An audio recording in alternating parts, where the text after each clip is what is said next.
para uma antropologia da arte, processo de subjetivação e alteridades. Passo então a palavra à Sônia. Obrigada, Nádia. Boa tarde a todos e a todas. Eu também retribuo, não com as mesmas, o mesmo discurso, mas com a mesma intenção, né? Quero ser bem rápida aqui, o carinho e a tua recepção dele. Acho que também sinto bastante saudade, assim, volte e meia a gente tem se encontrado aqui no Univille para algumas discussões, né? E mesmo eu estando longe, né, como a Elaine enfatizou, nós estamos perto, né, viva o Skype, viva a ponte aérea. Então, eu produzi esse texto aqui ontem, eu vou pedir licença para que vocês me escutem, porque às vezes eu me atrapalho um pouco com data show, assim, eu superestimo a tecnologia, mas eu tenho um pouco de cuidado com ela, certa cautela. Dependendo do tema, eu prefiro fazer uma leitura para mostrar como é que eu organizei o meu pensamento. Eu fiz um recorte bastante amplo, eu poderia falar de diferentes perspectivas aqui, né, de uma antropologia da arte, em processos de subjetivação e alteridades. Então, eu elaborei meu texto em duas partes. As ênfases valem numa aproximação com a filosofia, com a antropologia, com algumas questões do patrimônio, elas vão se dar em momentos mais dialéticos, mais próximos, mais distantes, mas a ideia é um pouco criar alguma inquietação, né, se a gente faz antropologia. De uma maneira, como é que você falou? Esqueci agora. Desse jeito meio... Oi? Na perdição, né? O antropólogo se perde nas aldeias, se perde na floresta, se perde na floresta de pedra, enfim, né? Às vezes a gente constrói os textos meio enviesados nesse modelo. Então vamos lá. O que há de realmente específico na contemporaneidade? Você falava de cidade contemporânea, das cidades atuais, né? E eu estou colocando essa questão aqui mais do ponto de vista do lugar daquele que pensa contemporâneo, daquele que pensa o mundo, né? Então, do lugar de uma antropologia. E eu recorri recentemente a um texto do George Agamben, que eu acho que ele é muito interessante, assim. Ele vai sintetizar algumas inquietações dos antropólogos, dos filósofos dos últimos 30 anos, né? Que é a seguinte pergunta: de quem e de que somos contemporâneos? E, sobretudo, o que significa ser contemporâneo, que também é a problemática da arte, entre aspas, contemporânea. Né? A gente falava desde aquele tempo das pesquisas, né, tentando entender o que era, né, para nós e para os artistas, né, o que seria uma arte contemporânea. Então, a partir das considerações intempestivas de Nietzsche, de 1874, Agamben vai discernir e oferecer a esta noção contemporânea uma primeira interpretação, ao dizer que ser contemporâneo implica em tomar uma posição com relação ao presente. Abre aspas, né? Nietzsche situa, portanto, sua pretensão de atualidade, sua contemporaneidade com relação ao presente, em uma desconexão e em uma defasagem. O ser contemporâneo é todo aquele que pertence a seu tempo, mas que não se confunde, não se conforma e não adere a ele, mas que se coloca como sujeito à margem, deslocado, afastado da ordem normativa e do que o Agamben chama de discrônico, né? Uma palavra para falar da diferença com a diacronia, com a linearidade. Né? Então, esta condição discrônica permite ao sujeito as condições de percepção e apreensão dos fenômenos do seu tempo. Então, para este filósofo, que também vive inquietudes com o estado de exceção italiano, né? Mas não só para ele, os intelectuais que coincidem de um modo excessivamente absoluto com a época, que concordam perfeitamente com ela, não são contemporâneos. Porque justamente por essa razão não conseguem vê-la, não podem manter seu olhar fixo para ela. A segunda interpretação vai definir o contemporâneo como aquele crítico que, abre aspas, mantém o olhar fixo em seu tempo para perceber não as luzes, mas as sombras, as trevas desta contemporaneidade. Mas o que significa ver essa escuridão? Ele pergunta como se percebe a sombra.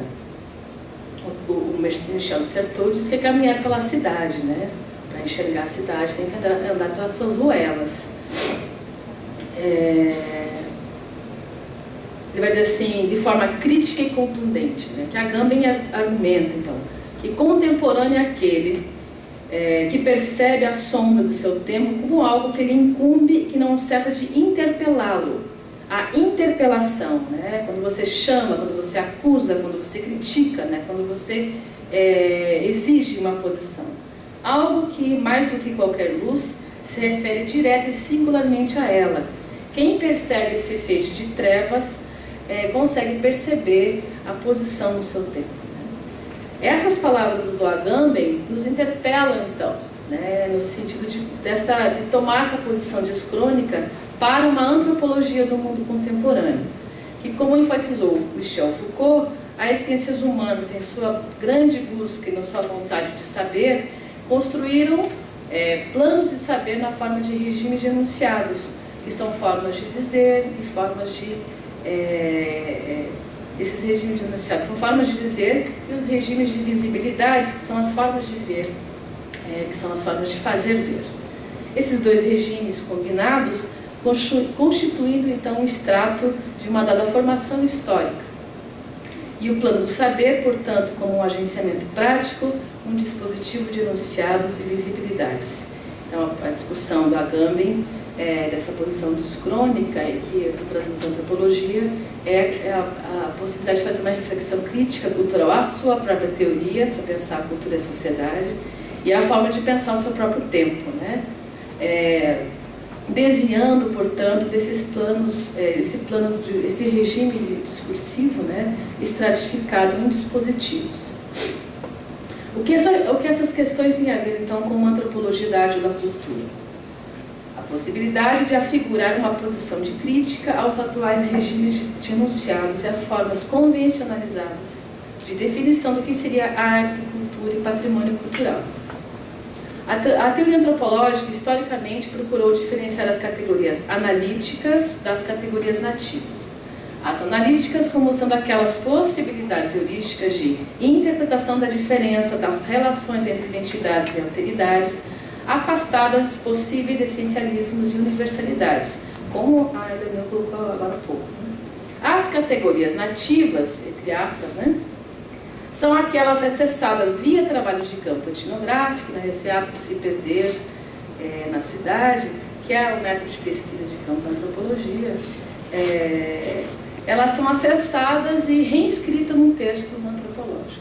Entre estas duas, há uma relação dialética, por vezes, uma elucidando a outra, e em muitos casos, as categorias sociais de pensamento interpelando a antropologia a ponto de fazê-la repensar o seu próprio fazer etnográfico. Como toda ciência, todo conhecimento é situado, exposto às contingências do labor das pesquisas, sejam elas vividas na experiência de campo ou enfrentadas no momento da escrita. Esta questão incide tanto na autopercepção dos antropólogos como sujeitos sociais posicionados no campo da ciência social e da sociedade, quanto no reconhecimento desta posição no projeto de conhecimento da antropologia como ciência.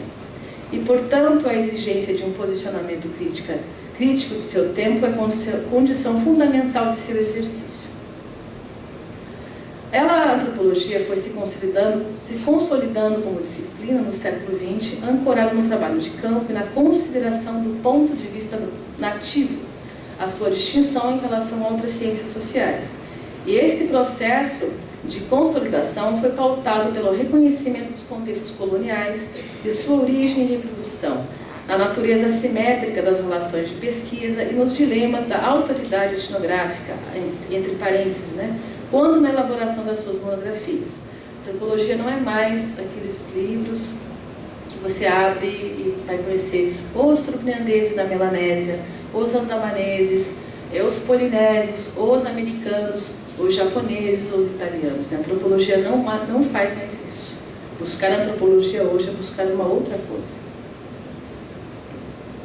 Portanto, a antropologia norte-americana, nos anos 80, acentuando este debate, apontou esses processos de construção de narrativas do estar lá e do estar aqui. Em outras palavras, acentuaram o debate antropológico, mas não só dele, esses dilemas da contingência, da relação etnográfica e dos seus resultados, sempre inscritos em contextos socio-históricos em que a antropologia é praticada. Louis Dumont e Marisa Peirano enfatizaram que, como fenômeno moderno, desenvolvida no âmbito do Estado-nação, a antropologia é tributária da diversidade de configurações ideológicas por ele assumido, mas não só a antropologia, a história, a sociologia, a filosofia e a teoria da arte. Esse discurso em voga, e aí eu já vou direcionando um pouco algumas questões também que o Leonardo usou, e essa é a antropologia contemporânea que está se fazendo agora. Depois eu vou afunilando até a questão da arte, dos museus, né? Os discursos em voga sobre o sistema mundial, a globalização, o capitalismo tardio, disseminados por diversos meios impressos e virtuais, falam do fim da história, do fim da cultura, do fim da arte, do fim das diferenças, do fim das fronteiras nacionais, do sujeito, do fim da liberdade, entre outros fins. Mas até que ponto isso faz sentido, né? O que esses discursos estão fazendo quando dizem e fazem isso? De que lugares estão falando? Quais são os sujeitos portadores desses discursos? De uma perspectiva antropológica contemporânea, são discursos totalizantes e universalistas, com poucas diferenças dos discursos iluministas dos séculos XIX e XX. Mas, se o mundo está em pedaços, no dizer de Geertz, não significa que não há resistência. Diferentes sujeitos fraturam formas até então aceitas de ordem política dos Estados-nações, refazendo identidades, sejam elas religiosas, políticas, reivindicando direitos coletivos e territorialidades, e ao mesmo tempo interpelando as ciências humanas a rever esses conceitos substancialistas, totalizantes, como de cultura, sociedade, identidade, poder e política, Estado-nação. Noções que foram historicamente norteadoras dos estudos das relações entre identidades e autoridades, e eu diria ainda vigorantes nas funções de patrimônio cultural.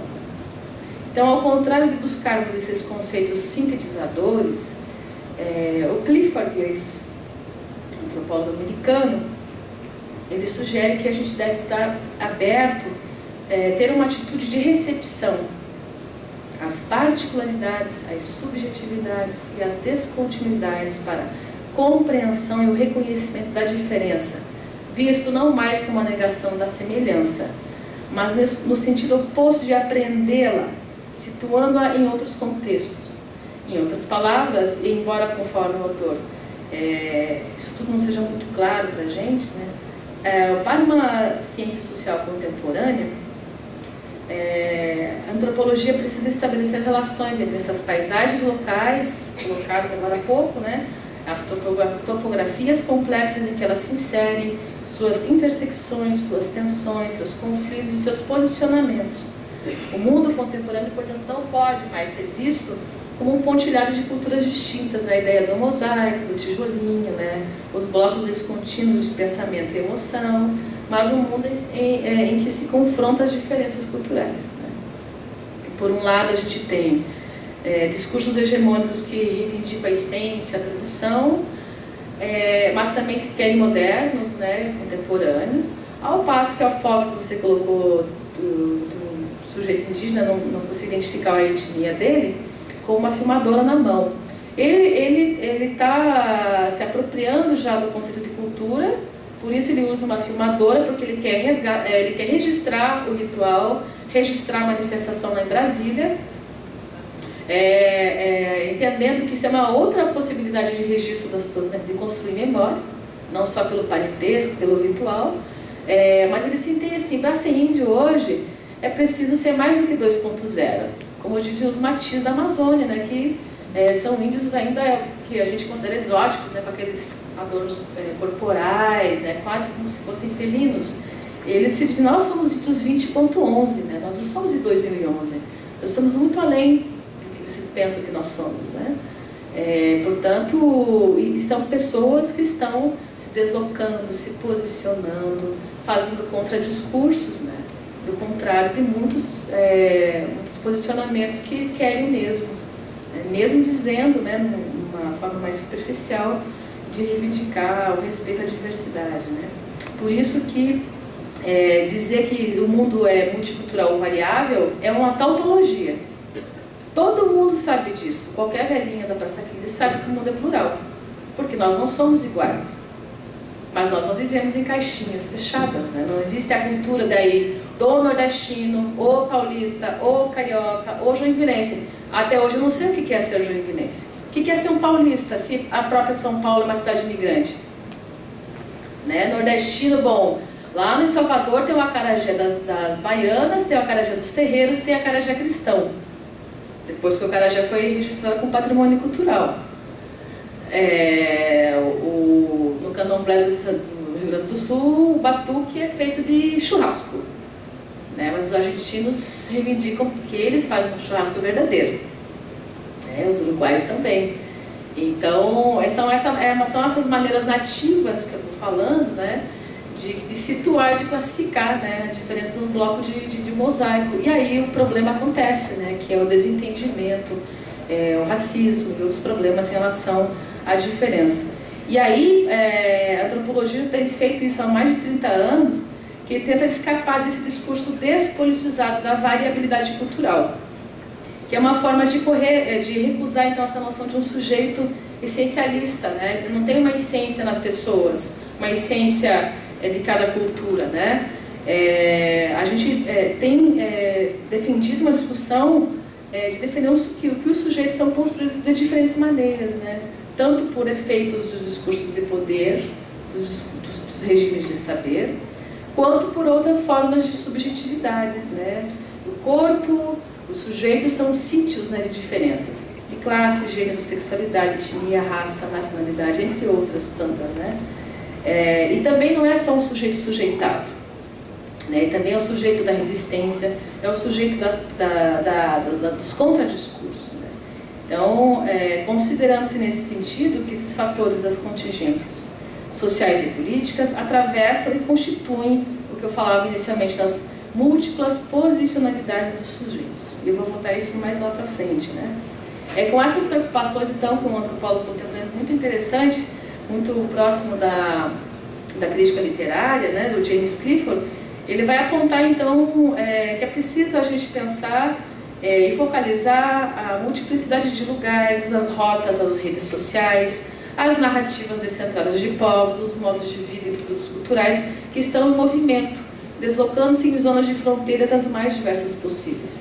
Para isso, ele vai recorrer a uma noção de zona de contato formulada por Mary Louise Pratt no livro Imperial Isles, de 1992, que é para pensar, inclusive, os museus, né, como espaços em que pessoas geográficas historicamente separadas encontram-se, estabelecem contatos e relações dinâmicas ou de permanência, exercendo sua crítica e praticando novos usos e apropriações de símbolos, conhecimentos, objetos e espaços culturais. Eu estou falando tudo isso do lugar de antropólogo e do lugar de coordenadora do museu, que está dentro do museu, né? Eu sempre falo assim, é bom, é importante que a gente, dentro do museu, pense esse espaço como lugar praticado e saber perguntar o que as pessoas fazem quando estão dentro do museu, o que elas estão fazendo quando estão dentro do museu. É ali que vai fazer o sentido, né? Não é aplicar o questionário, mandar por e-mail, deixar livro de reclamação, não são esses mecanismos que vão nos ajudar a entender essa maneira de relacionamento dos museus. Eu vou voltar a esse ponto um pouco mais para frente. Pulando um pouco aqui o meu texto, o Marshall Salins tem 2 textos na revista Mana de Antropologia, chamam Pessimismo Sentimental e a Experiência Etnográfica, porque a cultura não é um objeto em extinção. Ele vai fazer esse texto longo, recuperando várias etnografias contemporâneas que pensaram tanto as diásporas, né, nos Estados Unidos, quanto na Europa, como os deslocamentos dos povos do Pacífico, né, os nativos de lá, da Polinésia, da Melanésia também. Resumindo, ele vai dizer, ao contrário do que os escritores, pesquisadores, né, com sua visão nostálgica de uma visão de ruína, né, da cultura, os povos nativos de todo o planeta, eles estão resistindo se reapropriando, reordenando suas práticas, eles estão incrementando inclusive as suas relações de troca. Se antes as trocas na Melanésia eram feitas por colares de concha, né, e pérolas, hoje são feitas por outras mercadorias, por dinheiro, por outros objetos, né, por objetos de tecnologia contemporânea mesmo, né. Ao contrário dessas relações de aliança, casamento, troca, apadrinhamento de rituais e festas, que a ideia era que elas talvez se perdessem e acabassem, né, com o capitalismo tardio, elas foram intensificadas. Os povos da Polinésia sempre viveram em ilhas dispersas. Se você olhar o mapa da Melanésia e da Polinésia, são pequenas, milhares de ilhas. Eles sempre estiveram em rede. A rede não é uma invenção do Ocidente, pelo contrário, é uma invenção humana. Então ele vai dizer que o capitalismo mundial globalizado está sendo indigenizado. Só para usar uma palavra dele mesmo, né? As apropriações de baixo para cima, para usar uma imagem de verticalidade.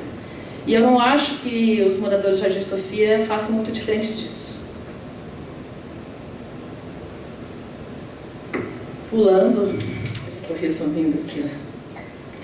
Então, diante desse quadro, né, que pessimista, né, de que acabou a história, acabou a arte, acabou a cultura, acabaram as identidades, e é um discurso que está preso ainda ao século XIX, talvez mais lá atrás ainda, é que as populações humanas, as sociedades, elas têm se colocado de forma bastante resistente. Os artistas contemporâneos têm sido, diria que como meta-tradutores dessas práticas, né? Então esse quadro conceitual etnográfico, diante deste quadro, né, se faz necessário retomar as questões do sujeito, da agência, que é essa capacidade de protagonizar o seu próprio mundo, né, de agir sobre o mundo, e das subjetividades, né? Ou seja, as pessoas, né, os indivíduos, os grupos sociais, eles não são pessoas alienadas, despossuídas de criação, de alguma forma de saber. Uma pessoa analfabeta não quer dizer que ela não tenha algum tipo de conhecimento, né? As pessoas não estão sendo manipuladas, né, pela Rádio Globo, pelo Faustão. Então, tem um discurso que a própria mídia inventa sobre si mesma para mostrar quanto ela é poderosa, né? Como se todo mundo estivesse plugado no mesmo canal. E não é isso que acontece, né? Por isso, mais tarde, eu vou discordar do Agamben lá, quando ele vai falar um pouco do dispositivo, né? Quer dizer, nós não somos sujeitos espectrais. Existe, e vocês devem estar acompanhando, quanto os povos do Xingu têm criticado o Estado brasileiro. As mães de Acari se organizando com as mães de Maio de Buenos Aires, né, contestando o Estado de Direito brasileiro, e outras organizações reivindicando os direitos humanos. O movimento LGBT reivindicando a união civil, tem seus prós, tem seus contras, reivindicando a penalidade, a criminalização da homofobia. O movimento negro, na sua pluralidade também, conseguiu aprovar o Estatuto da Igualdade Racial, que não é só para negros, né, para paquistanês, para cigano, para judeus, palestinos e indígenas também.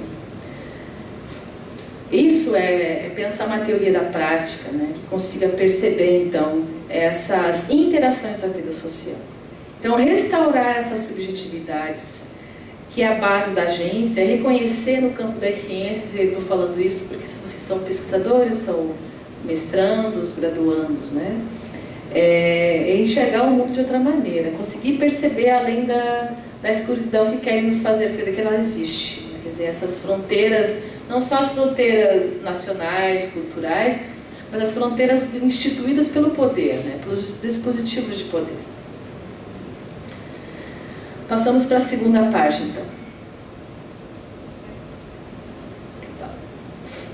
Como pensar a arte, então, sob a ótica da antropologia? Ou qual seria a contribuição da antropologia para a compreensão da arte e outros fenômenos artísticos? Pensando a arte aqui como mais um campo, né, de estudo. Hoje a gente tem a antropologia da religião, a antropologia da política, do parentesco, antropologia urbana das emoções e outras sociabilidades, antropologia das sociedades indígenas. Tem muitas antropologias sendo feitas aí, até do imposto de renda, né, sobre o exército brasileiro, sobre as prostitutas da Praça 15 da Alfândega de Florianópolis, e por aí vai. Fazer uma antropologia da arte não significa reduzir o campo de análise às formas de produção estética de sociedades não ocidentais. Porque muitas vezes a gente é chamado, um antropólogo, para falar da arte, do artesanato indígena, por exemplo, né, dos quilombolas. Para uma teoria antropológica da arte, voltada para a sua própria sociedade, implica primeiro um olhar distanciado em relação às formas de ver e de conceber o que é ou não é arte, tanto pelos artistas, como pelo público, curadores, críticos e historiadores da arte. A arte, como qualquer outra categoria de entendimento humano, para usar uma expressão do Kant, é uma categoria nativa, localizada, situada e feita a partir de determinadas perspectivas. Em outras palavras, ela é arte para alguém, para um contexto de significação. Não é uma categoria universal, embora pareça, né? Não deve ser tomada como uma afecção universalista, substancialista, tal como o sujeito que a produz. Os sujeitos são agentes de ação localizados, situados e feitos por outras interpelações simbólicas como gênero, sexualidade, etnia, classe social e nação. Quando os artistas norte-americanos fazem uma exposição em Londres, são artistas contemporâneos. Quando nigerianos, jamaicanos, paquistaneses expõem no mesmo espaço, é arte étnica ou arte etnográfica. Ou exótica, ou arte pós-colonial. Também. No discurso ocidental, a arte se confunde com cultura, como se a cultura fosse redutível ao universo dos objetos. Elani tocou disso também. Alta cultura, baixa cultura, cultura popular, folclore. Isso são categorias nativas, inventadas pela própria elite intelectual, aí, final do século XIX e do XX. Precisava mostrar a distinção entre ricos e pobres, negros e brancos, civilizados e selvagens. Na Alemanha, Norbert Elias vai mostrar, né, figurava o conceito de Kultur, cultivo ao espírito. Na França era o conceito de civilização, né, da etiqueta, das normativas, né, do comportamento. Isso se espraiou e tem a antropologia americana é herdeira dessa visão alemã da cultura. Mas ela é vigorante ainda, assim, a gente vê isso direto, né, nos livros, nas revistas, na televisão. Arte igual cultura. É óbvio que arte é cultura. Mas nem toda cultura é arte, ou seja, a cultura não pode ser reduzida a uma caneta cravada de diamantes, feita pelo artista londrino lá, que estava exposta no meio de uma canoa de redes de pescador. Uma instalação, só brincando, tá? Todo respeito. Quem inventou a cultura popular não foram os populares, né? Foram os chamados eruditos. E o Mikhail Bakhtin é fantástico no livro sobre a cultura popular na Idade Média. Né? É só a gente pensar um pouquinho lá, né? O que foi o teatro, o que foram as culturas fora da corte francesa. Né? E o Pierre Bourdieu tem uma obra, desde a década de 70, dedicada a isso. Ele foi investigar esse olhar renascente, né? O gosto e as práticas de distinção acerca do tema. Vai dizer assim que a arte foi historicamente definida como mundo à parte. E não ficou preciso em que medida se falava da arte como categoria social de pensamento ou como categoria de análise. Por essa razão que esses estudos dele eles são importantíssimos, mas tem que ser lido com certa cautela. Por três aspectos, né? O primeiro deles é a excessiva importância de uma autonomia conferida aos campos. A arte de um lado, a religião, o esporte, o mercado e a política. O segundo é a assertiva de que a arte e a literatura operam como campos estruturados à parte. Então, como compreender as interações, as intersecções e as articulações internas e externas entre esses campos? O surrealismo é um contexto muito interessante de se pensar o quanto havia de diálogo, inclusive com a própria antropologia. Picasso não vai fazer as máscaras aqueles desenhos sozinho. Tem uma missão colonizadora da França no norte da África, chamada Missão Dakar Djibouti. Marcel Griol é um dos antropólogos que vai convidar o Picasso para fazer essa viagem. Então tem até um livro interessante da Sally Richard Price, chamado Arte Primitiva e Centro Civilizado. Ela compara as duas máscaras, uma máscara africana e o desenho do Picasso. E pergunta qual é a mais moderna, para ver que as fronteiras já estavam fluídas, enfim, que essas aproximações já aconteciam. Então o problema nesse sentido do Bourdieu é dar autonomia demais assim, a cada campo. E o terceiro é a ideia da reprodução social por meio do conceito de hábitos, aquele sistema de disposições estruturadas e estruturantes que são objetivadas nas relações, dos corpos e dos objetos de arte. É quase que instrumental demais esse conceito de hábitos, né? Porque não dá conta de explicar a força criativa, esses processos de subjetivação, as formas de resistência e os contradiscursos que vêm fraturando então a ordem social e política.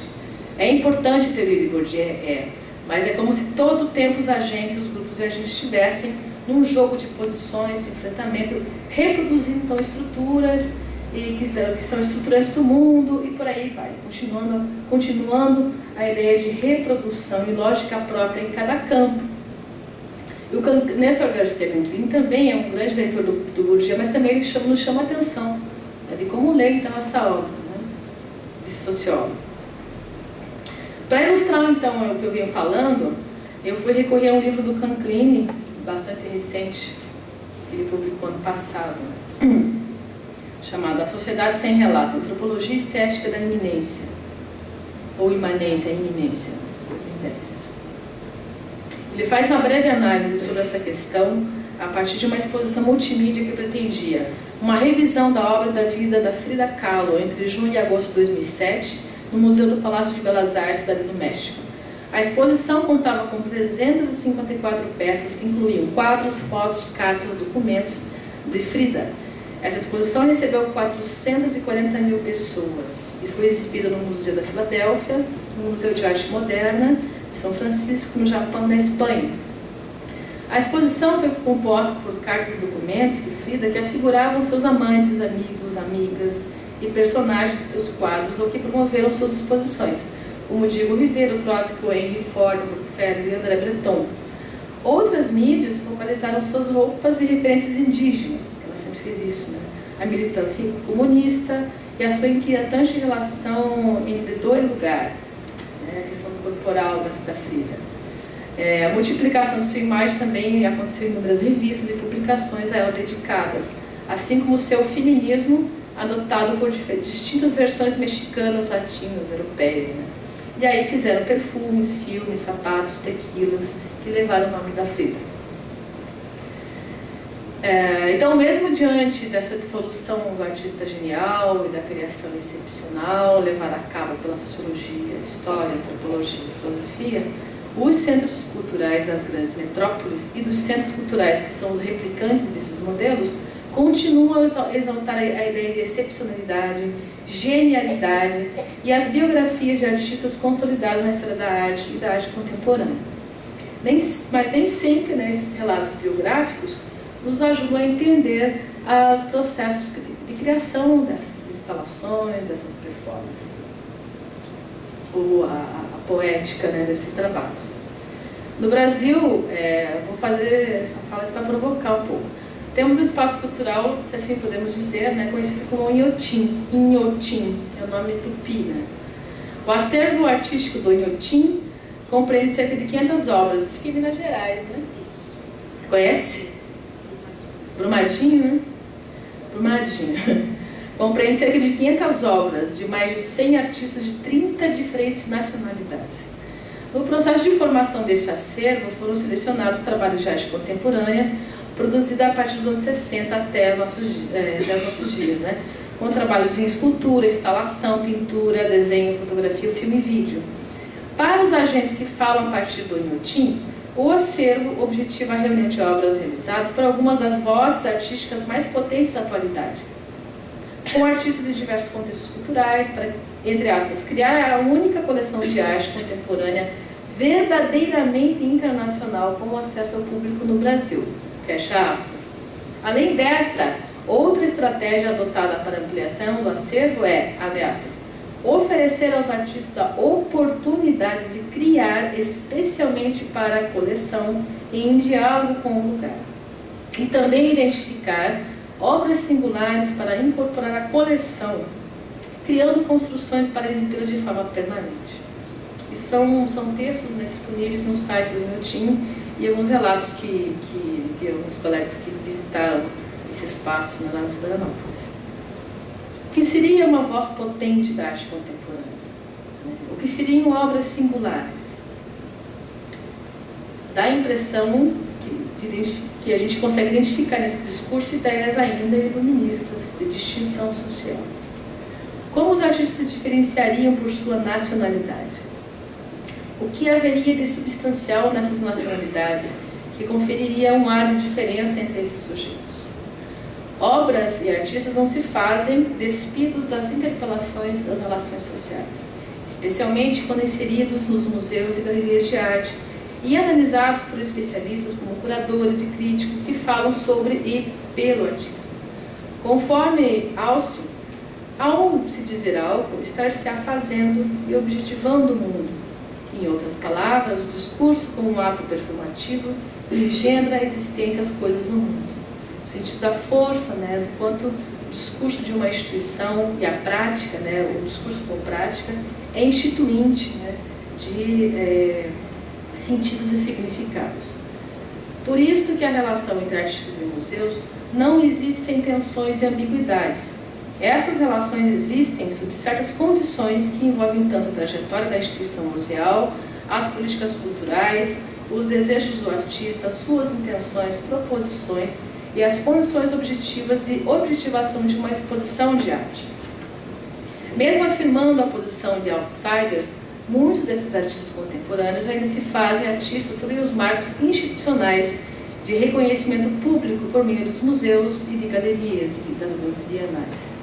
De um lado você tem os museus de arte como instituições e de outros artistas que buscam se situar como outsiders ou às margens, mas dentro do sistema, o que é uma ambiguidade e uma contradição. E aí nesse campo a gente tem diferentes situações, né? Se um museu seleciona determinados trabalhos de arte e não outros, poderá ser considerado como um museu conservador. Ao escolher os trabalhos de um artista ou grupo e não outro, poderá ser visto favorecendo uns em detrimento de outros. Quando rejeita alguns trabalhos que alteraram as normas, formas e estilos convencionais, poderá ser denunciado por prática de censura, violando a liberdade de criação. Nesse contexto relacional, aos museus, os artistas, os marchands, os negociadores, os colecionadores, os mecenas, os objetos de arte e o público. Nesse sentido, então, é importante não esquecer que essas relações, né, esse circuito de relações, são de mútua dependência, de ambiguidades, de agência, de resistência e de reprodução social também. Embora existam algumas comunidades de artistas que compartilham certas afinidades estéticas e de ação social, de um modo geral, os museus não negociam com comunidades dessa natureza, mas com artistas individuais. E aí, novamente, a ideia valor, como proposto por Louis Dumont, do artista como sujeito criativo, gênio individual, originado da Renascença, convergindo para o indivíduo moderno, ainda vigora tanto nas políticas dos museus de arte quanto na concepção de muitos artistas críticos e historiadores. Ainda é uma ideia romântica e operativa como categoria social de pensamento. Dá um exemplo, todo mundo sabe que raça, como conceito biológico, não existe. Tem macaco, tem vacas e cavalos, raças diferentes. Humanos são humanos. Na dimensão cosmológica existem os não humanos, os espíritos canibais e outras criaturas no mundo imaginário. Mas a raça humana só tem uma. Mas, entretanto, todavia, o conceito persiste no pensamento. Europeu, americano, latino-americano. Como se eu fosse de uma raça distinta da Nádia. Portanto, nós não poderíamos nos comunicar, na Nádia, assim. Ela branca e eu morena. Mas ela existe como um discurso operativo, discurso social. Por isso o racismo existe. Nesse sentido. E o que dizer então, eu falei de arte, depois eu vou voltar à arte, né? E o que dizer então das políticas da Unesco e da ONU voltadas para o patrimônio cultural? Na perspectiva da Convenção da Unesco, a noção de patrimônio cultural abarca bens tão variados como monumentos, conjuntos edificados, sítios arqueológicos, esculturas, pinturas, inscrições rupestres, portadores de um valor universal excepcional, e por seu caráter histórico, antropológico, arqueológico, filosófico, estético, científico. Em décadas recentes, a Unesco anexou outra definição ao patrimônio cultural, que é a ideia de patrimônio imaterial ou intangível. Narrativas orais, saberes, rituais, celebrações e modos de fazer artesanais, lugares, né? E o Brasil é signatário disso. Há outras ainda especificidades, né? Esse mapa da, entre aspas, excepcionalidade abarca 878 bens declarados como patrimônio da humanidade por seu valor excepcional. Mas, excepcionais em relação a quê? Como afirmar que são valorizados por todas as culturas do mundo? Será que todas as sociedades em sua variabilidade intracultural, ou seja, todas as diferenças, alteridades constitutivas de uma dada sociedade, possuem alguma identificação com esses bens? Embora essa política cultural pareça altruísta, né, generosa, solidária, a definição de valores universais e excepcionais acaba novamente por reproduzir a estética idealista, iluminista, porque define que determinados objetos e ou artefatos são singulares, universais e originais, feitos por artistas e sujeitos criadores originais, geniais. Concordo com Conclini quando questiona que justificaria essa definição. Em outras palavras, né, como um monumento egípcio pode pertencer tanto aos egípcios quanto aos franceses, americanos, irlandeses, ingleses, japoneses, entre outros. Como a arte Kuziwa do povo indígena Wayampi pode pertencer a toda a humanidade? A resposta da Unesco encontra-se na Política de Proteção ao Patrimônio Mundial e Cultural desde 72. Mas por que determinados sítios, monumentos e objetos são considerados patrimônio cultural da humanidade e não outros? De qual humanidade estamos falando? Há tantas noções de sociedade, arte e cultura quanto existem noções de humanos e não humanos. E essas fronteiras entre os Estados-nações? Embora se constate que as fronteiras estão cada vez mais fluidas e transnacionais, não estão tão dissolvidas assim quanto parece. A Unesco reconheceu que essas definições eram demasiado universalistas e passaram a adotar o conceito de pluralismo cultural. A partir desta reformulação, qual o sentido em falar de patrimônio mundial? Geertz, né, quando falava inicialmente, chamou a nossa atenção sobre o erro de considerar o mundo como um pontilhado de culturas. Dizer que a multiculturalismo é uma tautologia que não leva a um lugar de compreensão das alteridades, das tensões, dos conflitos inerentes dessas relações entre Ocidente e Oriente, centro e periferia, binarismos, né, oposições inventadas pela cultura ocidental, a cultura intelectual, né, cultura filosófica. E metáforas que não significam mais, né, não dizem mais. Os bens culturais inventados e organizados durante o processo histórico de cada sociedade não pertencem realmente, de fato e de direito, a toda a humanidade, ainda que pareça que sejam na reivindicação ao acesso e ao consumo desses bens culturais, especialmente pelas rotas turísticas. Eu vou voltar logo a esse ponto, porque eu trabalhei num plano de ação dos roteiros de migração, patrimônio das áreas rurais de Joinville, né? E também em relação a essa questão da Rua das Palmeiras, assim, a quem interessa ser patrimônio, assim, nós, de dentro da política pública, né, defendemos a proteção do bem, mas dependendo de como se coloca a questão, para o morador do Paranaguamirim, talvez não seja tão importante assim a Rua das Palmeiras, né?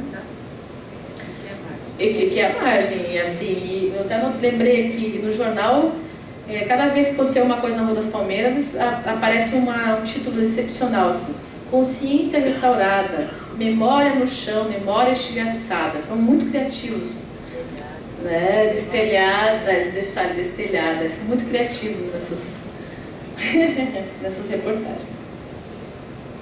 Porque eu estou falando isso, né? Assim como a arte, no caso do patrimônio, ela também opera como categoria social de pensamento.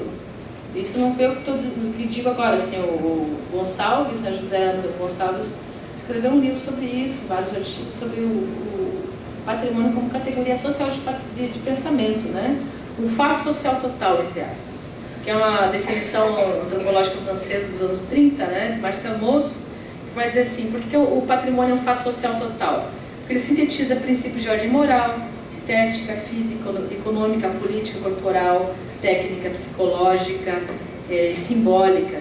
E, portanto, ele é um elemento de disputa política e étnica, tanto na definição do Estado-nação, quanto na definição da própria ideia de etnicidade, né, das edificações, né, das definições de poder, de paisagem de poder também, nesse sentido. Então, para muitas sociedades no mundo, isso é importante que a gente faça o relativismo, né? Eu sou contra, às vezes, o anti-relativismo, acho que relativizar ainda é importante algumas coisas. Tanto o patrimônio, a cultura, quanto o conceito de arte, eles não existem para muitas sociedades, eles não existem, existem para nós. E eu não me surpreende se eu passar mais uma semana no Morro do Amaral e descobrir que lá a arte para eles não interessa. Não quer dizer que eles sejam menos sensíveis, que eles não tenham fruição em outro momento. No caso dessas sociedades não ocidentais, somos nós, os antropólogos, que vamos procurar identificar o que seria mais similar àquilo que nós chamamos de arte. Porque a gente tem que categorizar de alguma maneira para entender e escrever sobre a coisa, né? A gente chama de parentesco que é a cultura dos Kayapó, mas para eles lá é outra palavra. A gente chama de riqueza para o Suyá, eles chamam de necrê, né, que é uma palavra nativa ali. No Javaé é nohon, né, uma palavra que significa riqueza, os índios da ilha do Bananal. Só para dizer que... e não são categorias menores do que as nossas. Não, a gente não pode nem essencializar, universalizar ou categorizar entre mais e menos. Que aí cai no mesmo problema, cultura erudita e cultura popular. Alta cultura, baixa cultura. Né? Só se a gente colocar uma escala e colocar um objeto de cultura em cima e outro embaixo. A gente pode fazer uma brincadeira, uma provocação com essa apropriação. Nesses discursos globalizantes, eu vou voltando à arte, né?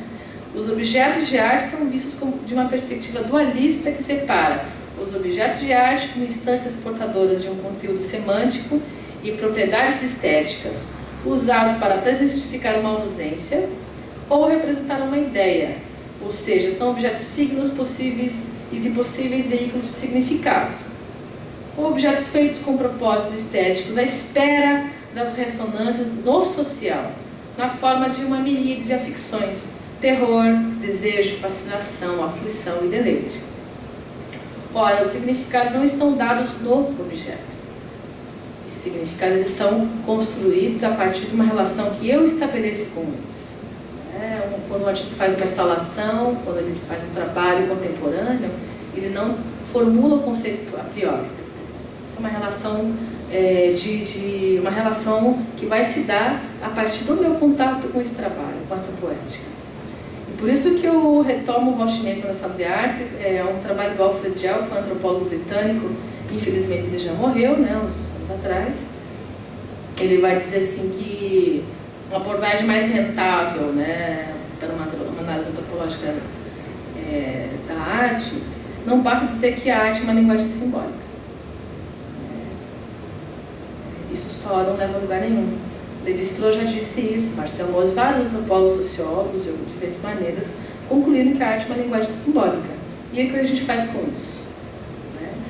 O que a gente faz com essa definição? E no lugar dessa abordagem, óbvio, né, que o Gell fala assim, é óbvio que eles são comunicação simbólica. Até os índios do Chile sabem que eles se vestem lá com as máscaras da papatá, eles sabem que aquilo é uma metáfora. Eles sabem que eles são eles e eles não são aqueles seres sobrenaturais. No rito, eles fazem questão que sejam pensados como seres sobrenaturais. Mas conscientemente eles sabem que eles são eles. Os seres sobrenaturais são seres sobrenaturais. Uma é outra candomblé sabe, ela é orixá e orixá. Né? Então os seres humanos sabe distinguir a metáfora da metonímia. E, portanto, dizer que a arte é uma linguagem simbólica também é um lugar comum, né?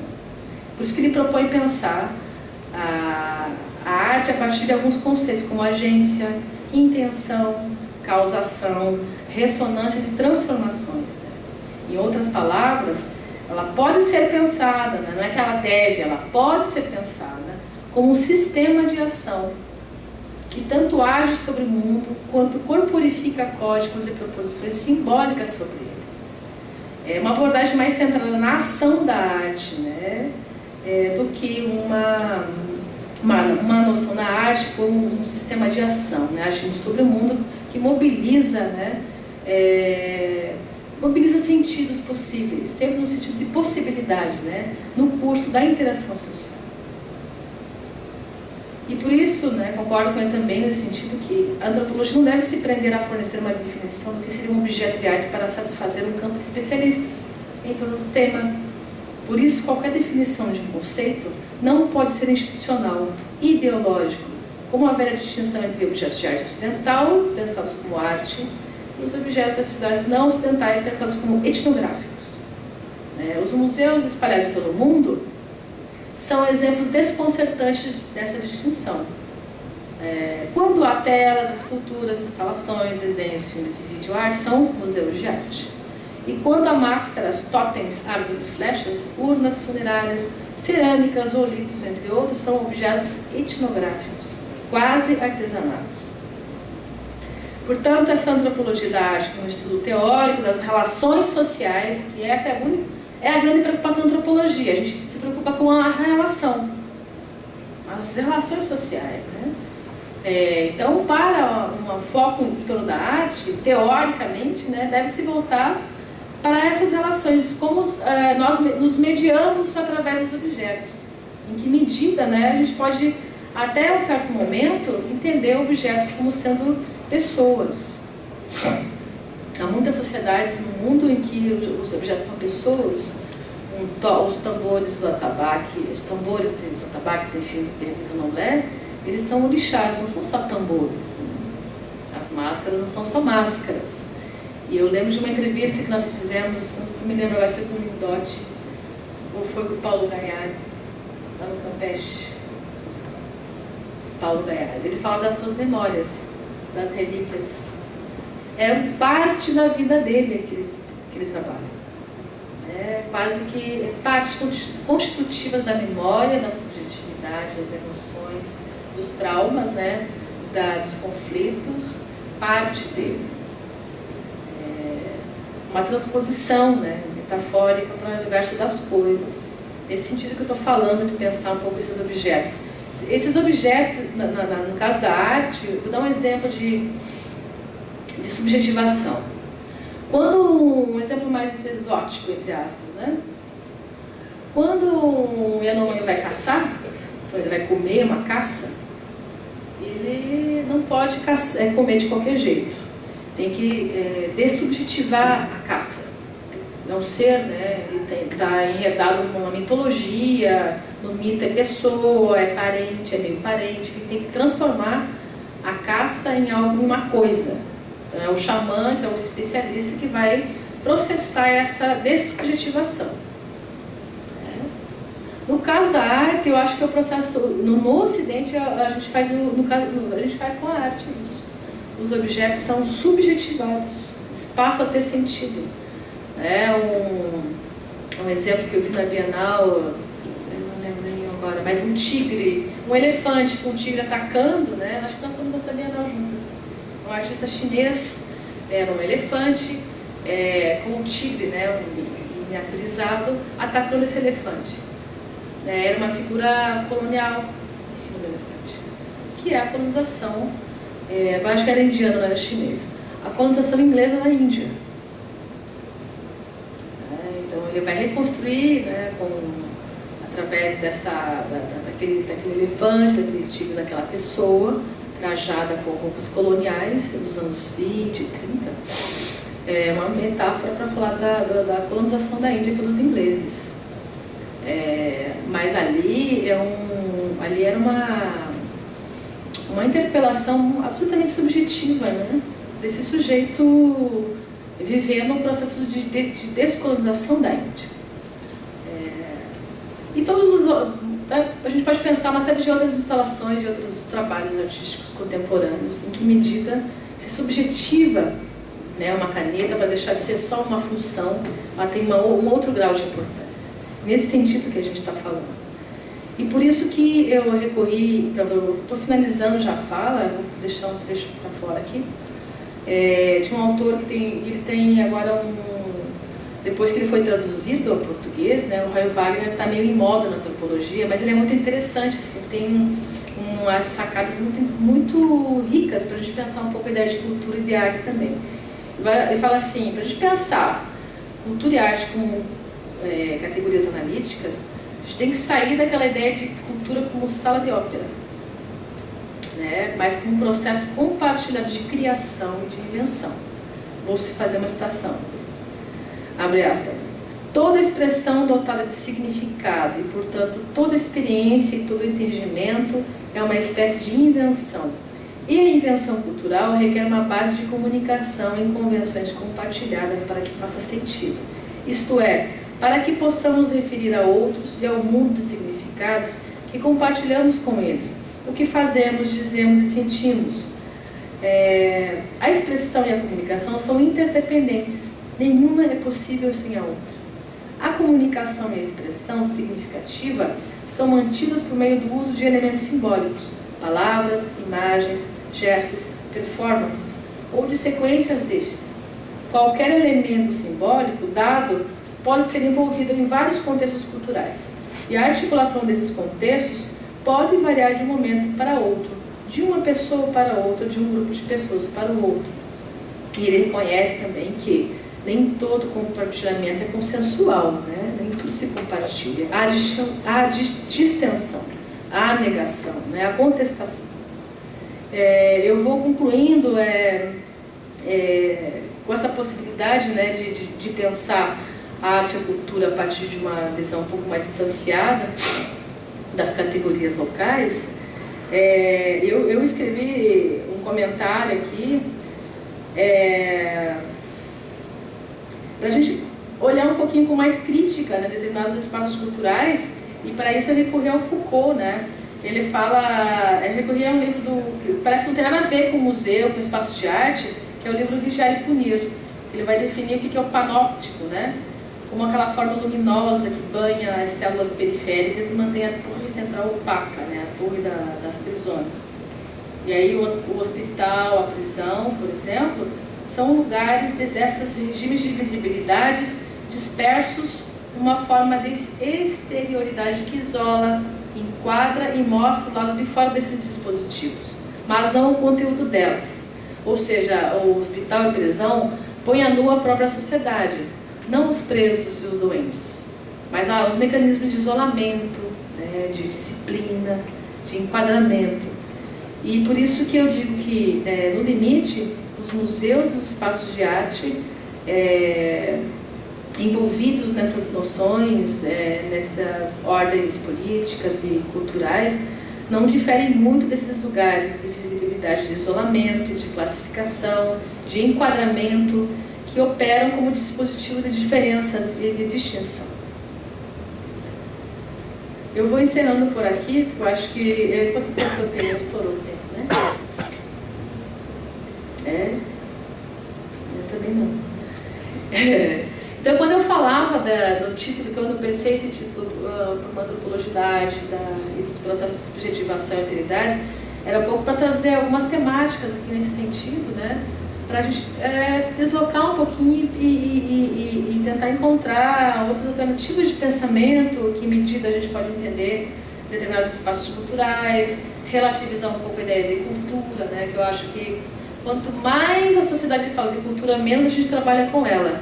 A antropologia hoje usa aspas quando fala de cultura, né? Porque se você pega o Plano Nacional de Cultura do MINC, ali você tem até a intenção de trabalhar com ideias antropológicas de cultura, mas ainda o teatro, a música, isso mais aquilo, né? O patrimônio cultural. Ainda são formas estanquizadas de pensar a cultura. né? E não olhar para a própria sociedade, na sua forma de agir, na sua forma de pensar, como uma instância objetivada da cultura, as relações, né? Então, por mais do que olhar para a bigodeira do Museu Nacional, entender qual é a relação que as pessoas mantêm com aquele objeto fetiche, né? Entender qual é a relação que as pessoas chamam de meu museu quando olham para o Museu Nacional, aquele casarão lá na Rua das Palmeiras, né? Entender um pouco quais são os sentidos que essas pessoas estão atribuindo a esses espaços. E no caso da arte, se eu tivesse condições, acho que é um projeto que eu vou fazer futuramente, né? Que era o meu projeto antigo, de passar dias e dias dentro da Bienal, escutando e perguntando para as pessoas o que elas estavam sentindo, o que elas estavam vendo. Esses trabalhos não existem ainda. Posso estar enganada. Eu sei que tem um trabalho com os curadores, né, para entender esse pensamento e tal. Mas assim, fazer um trabalho de, como a Ana colocou, em vez de olhar a arte de cima ou como só um visitante, na condição de pesquisador, caminhar pelas salas, escutar, sentar, conversar, tomar um cafezinho, conviver com esse público consumidor da arte, né? Porque a gente tem muitos livros sobre a produção, sobre a circulação, só não temos sobre a recepção desse universo poético. Nós não temos. Uma coisa são os dados do IBGE, os dados do IPEA, os dados da cultura, inúmeros, mas isso não significa acessar o que as pessoas estão fazendo quando estão dentro do museu, o que elas buscam lá dentro, qual é a relação que elas mantêm com isso. Eu posso ter 3.000 pessoas no museu todo mês, mas como eu não tenho fomento e não tenho como fazer pesquisa lá dentro, eu não sei o que elas pensam quando eu vou lá dentro. São os monitores que escrevem seus diários, que a gente instituiu para anotar as experiências das pessoas, né? O que elas sentem quando estão lá dentro. Esse é o grande ponto. E, por exemplo, acompanhar os artistas para saber o que eles estão fazendo, né? O que tem a ver, o que é o trabalho da Varejão lá em Inhotim. Assim, será que nós estamos o suficientemente distantes desse encantamento, né? Esse antropólogo britânico, ele chama de encantamento tecnológico, ou encantamento na forma de um feitiço, né? A gente ainda é muito enfeitiçado pela arte. Aquelas pessoas que ainda conseguem entender arte contemporânea, assim, que para muitos não fazem sentido. Não faz sentido nenhum. Não conseguem entender a diferença. Não porque não tenham capacidade, não foi vivida ainda no processo de interação, de vivência desses espaços, né? Mas ele chama a atenção, assim, qual é a diferença entre um templo e um museu? Um templo de divindades, a gente entra lá, entra quietinho, fala baixo, não toca, quase não respira. Em certos museus a gente também entra assim, embora muitos trabalhos contemporâneos permitem você interagir com ele, mesmo que seja só do ponto de vista lúdico. Mas eu duvido que as filas homéricas da Bienal consigam promover isso no público. 1 milhão de visitantes não significa muita coisa, né? Se não for significativo, não faz sentido, né? E qual seriam esses, para encerrar, esses processos de subjetivação? Por mais que dizem que o Michel Foucault, que alguns filósofos e antropólogos também não encontrem uma saída, existe sim. O Foucault fala, né, que toda a vida tem a força da potência, né, de resistir, de constituir singularidades e de ter vires, né, essa ideia do vitalismo, essa capacidade de resistir tanto ao poder quanto aos regimes de saber. Ou seja, existe sim processos de subjetivação que não são só resistências, são sujeições também, né? Há segmentos sociais, grupos que se sujeitam ao poder, à ordem política, né? Artistas que se sujeitam à tradição, né? Você gostaria muito mais do que isso. Existem artistas como outros que viram caixa de sabão em pó, né? São seduzidas, são sujeições. Eu estou falando do Rogério Romero Brito, o artista preferido das celebridades, né? E estou falando aqui não só do ponto de vista do gosto, do ponto de vista da inserção do artista, né, nesse campo. Mas existem outros processos de subjetivação, né, que é essa capacidade, né, que nós encontramos que nós encontramos na obra de arte, né, que nós encontramos na ética e na estética, esses modos de existência e estilo de vida, essa vontade de potência, a vontade de invenção de novas possibilidades de vida. Esses processos de subjetivação são inteiramente variáveis conforme as épocas e se fazem segundo regras muito diferentes e não dizem respeito apenas a um sujeito individual, né? Não é um sujeito sozinho que subjetiva, porque a subjetivação é uma individuação também coletiva, que caracteriza então, nos Deleuze, né, um acontecimento, numa hora do dia, um rio, um vento, uma vida. Se embora paradoxalmente o poder suscita uma vida que resiste ao poder, existe, segundo o Deleuze e Foucault, uma linha do fora. Eu vou citar ele para observar. Essa linha do fora diz assim, que é a dobra do mundo, abre aspas.